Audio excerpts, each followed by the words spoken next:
began to have meetings of the combined groups from Winston-Salem, High Point, Asheboro, Greensboro, and Burlington, with weekly church services.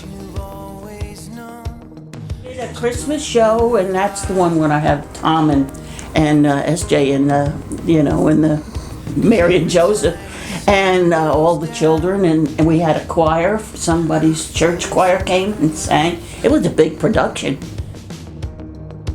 Waiting for the world to spin around just to survive. But when you see the morning sun burning through a silver mist, well, don't you want to thank someone? Don't you want to thank someone for this?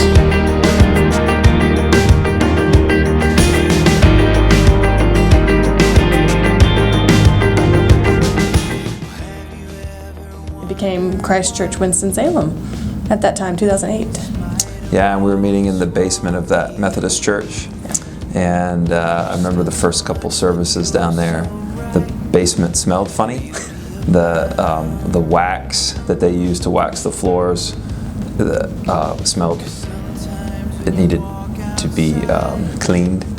And we were down in the catacombs. The great blessing early on was moving from where I was coming from theologically to, into the Anglican way.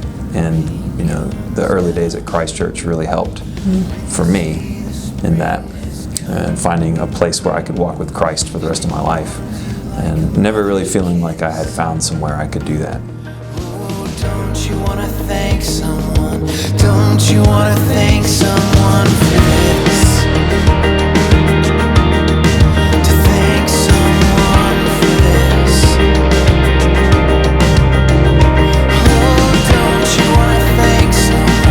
Don't you want to thank someone for this? Youth group has taught me a lot of things. In the most recent years, it's actually helped me in my education because I take TOK, which is theory of knowledge, and sometimes it incorporates some of the religious aspects of stuff. So it helps me kind of throw in my knowledge of what I know. And with the youth group at this church and the stuff that we learn through the youth group, it's helped me in my education. Every little boy grows up.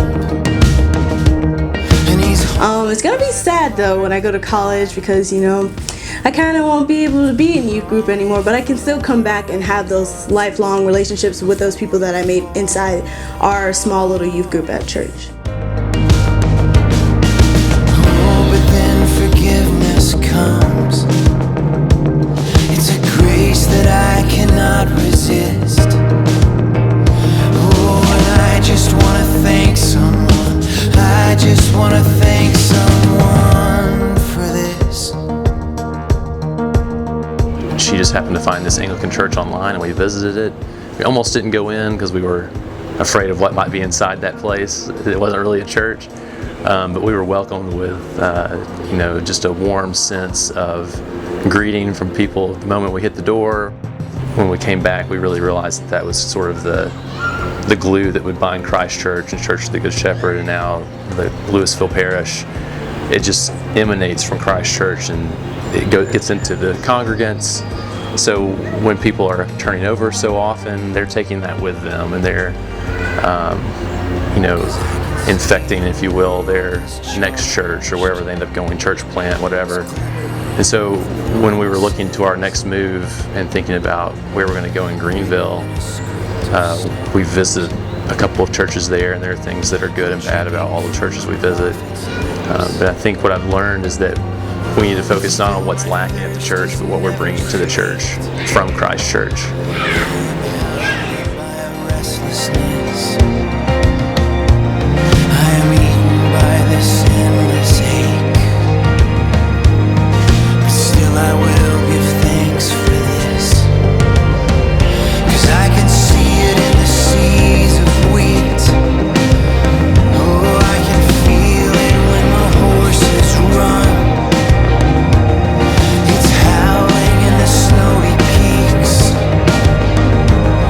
It's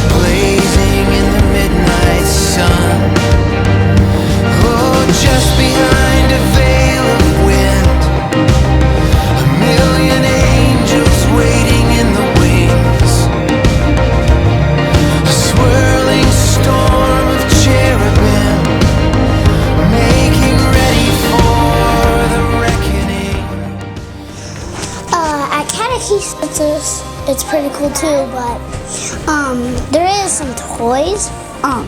The altar is pretty cool too. It only kids can set it up, so like big kids don't have to set it up. Like most folks that end up at Christ Church, I was one of those two that had been either beat up by the church or by other experiences of life. Coming to Christ Church the first week was quite a jarring experience. Noticing the icons right away, the candles, the crosses, the kneeling, and most importantly the priests kissing Bibles after they read them was quite different from what I'm used to.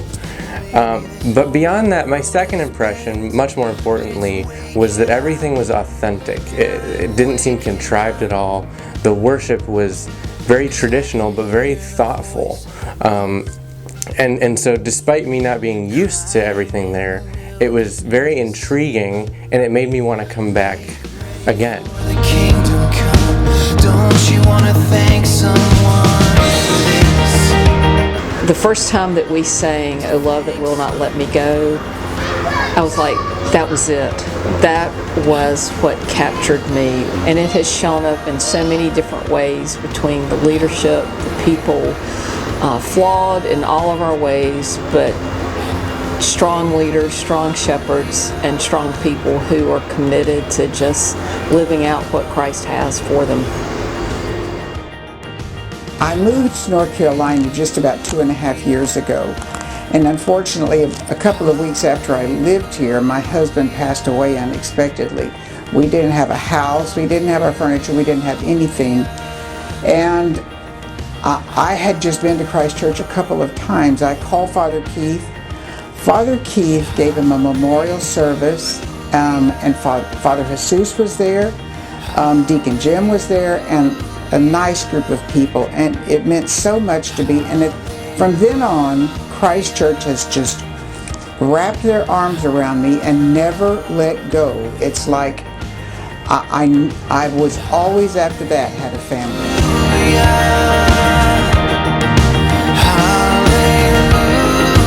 Ben will go off for a prayer time in the woods and then come back with, a word from the Lord from the mountains for everybody on his staff. Ben said, God says you should leave and you need to leave. We went out to Winmock and met up in the granary and prayed throughout the summer several times and had, a sense of the Lord stirring up resources so that we could possibly plant. It was the summer of 2014. And that's really when things started taking off as far as more people showing up, and we started seeing about 6 to 10 new families every year since then. So, yeah.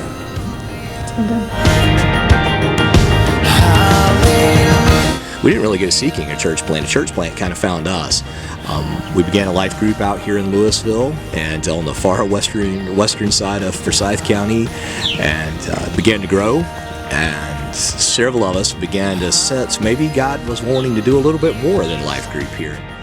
God just began to bring together the right people with the right vision to begin this thing slow. We knew we couldn't come out with it really, really quick. We're in a rural community of 13,000 people, so it's going to take a while to get to know those folks. It's going to take a while to put down roots here. Over time, God began to add more people to our life group, and we saw folks kind of come, and some folks began to stay.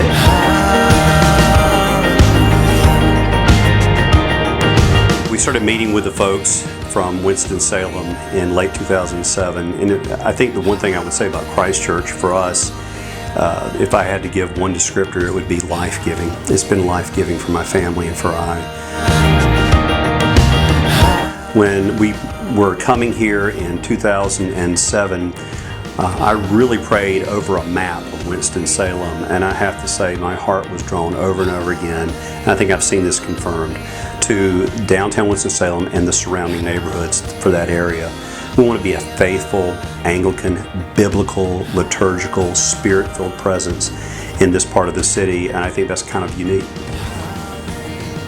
I feel more at home in Winston-Salem than any place I've ever lived in North Carolina. I'm a native North Carolinian. I'm so glad that God held off in my life to my middle years so that I could really appreciate how great it is to live in this community. I love the downtown area.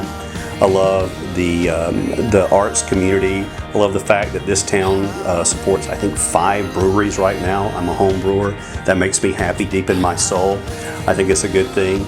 It's a place that every time we have guests come in, we've had friends from overseas, friends from Ireland come in, and it's like we're showing off our family. We want to take them downtown, we show them downtown, and we want them to love this place as much as we love it.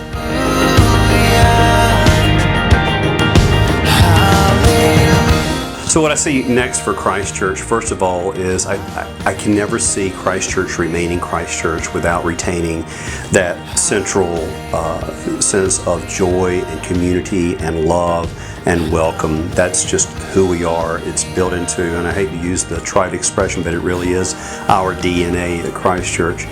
So I think that's going to be continuing. New people come in, and they are enculturated into that kind of authentic Christian community. So I see that as continuing. I think that the future may hold some big changes for us on things that are not primary but secondary things that will help the spread of the gospel, that will enhance and nurture the life of Christ Church.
Why do you like Father Ben? Because at the end I hug him. Like, he's pretty cool.